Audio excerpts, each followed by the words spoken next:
জাতিসংঘ সাধারণ পরিষদের উদ্বোধনী অধিবেশনে যোগ দিয়েছেন প্রধান উপদেষ্টা ডক্টর মোহাম্মদ ইউনূস। এছাড়া বিশ্ব ব্যাংক প্রধান সহ বিশ্বের গুরুত্বপূর্ণ ব্যক্তিদের সাথে বৈঠক করেছেন তিনি। দর্শক, এই বিষয়ে নিউ ইয়র্কে জাতিসংঘ সদর দপ্তর থেকে বিস্তারিত জানিয়েছেন আমাদের সহকর্মী মারুফা রহমান। সব মিলিয়ে এই অধিবেশনে অংশগ্রহণ করার পরপরই প্রধান উপদেষ্টা 2 ঘন্টা পরেই চলে যায় WTO এর মহাপরিচালকের সঙ্গে বৈঠক করতে। সেখানে বাংলাদেশের রপ্তানি এবং কি করে অর্থনৈতিক সমৃদ্ধি বাড়ানো যায় সেই বিষয়ে তিনি কথা বলেছেন। RMG ইস্যুতেও কথা বলেছেন তিনি সেই বৈঠকটিতে।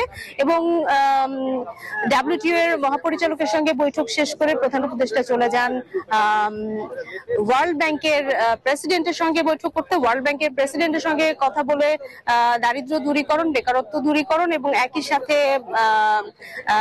ঋণ বিষয়ক যে আলাপগুলো ছিল সেগুলো তিনি করেন এবং বাংলাদেশের উন্নয়ন আরো কিভাবে টেকসই করা যায়, কিভাবে আর্থিক সংকটগুলোকে মোকাবেলা করা যায় সেই বিষয়ে আলাপ করেন। তারপর পরই নেদারল্যান্ডসের রানীর সঙ্গে একটি দ্বিপাক্ষিক বৈঠক অনুষ্ঠিত হয় প্রধান উপদেষ্টার। এবং আজকে সন্ধ্যার সময় যুক্তরাষ্ট্রের প্রেসিডেন্ট ডোনাল্ড ট্রাম্প এবং তার স্ত্রীর বাসায় একটি অভ্যর্থনা অনুষ্ঠান রয়েছে। সেখানে দাওয়াত করা হয় বাংলাদেশের অন্তর্বর্তীকালীন সরকারের প্রধান উপদেষ্টা ডক্টর মোহাম্মদ ইউনূসকে। এবং সেই দাওয়াতে তিনি এবং তার যে উপদেষ্টা মণ্ডলীর সদস্যরা রয়েছে তাদের অংশগ্রহণ করার কথা রয়েছে।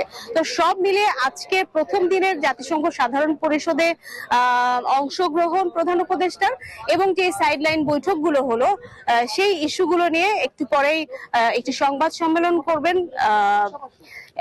অন্তর্বর্তীকালীন সরকারের প্রধান উপদেষ্টার প্রেস উইং এর মাধ্যমে আমরা আরো বিস্তারিত সাইডলাইন বৈঠকগুলো বা সেখানে আসলে আরো কি আলাপ হয়েছে বাংলাদেশের পক্ষে এবং বাংলাদেশের সঙ্গে অন্যান্য রাষ্ট্রগুলোর সঙ্গে দ্বিপাক্ষিক আরো কোনো নতুন কোনো চুক্তির কথা কিংবা নতুন কোনো সম্পর্কের কথা সেই বিষয়ে আসলে আমরা বিস্তারিত জানতে পারবো সেই সংবাদ সম্মেলনের মধ্য দিয়ে।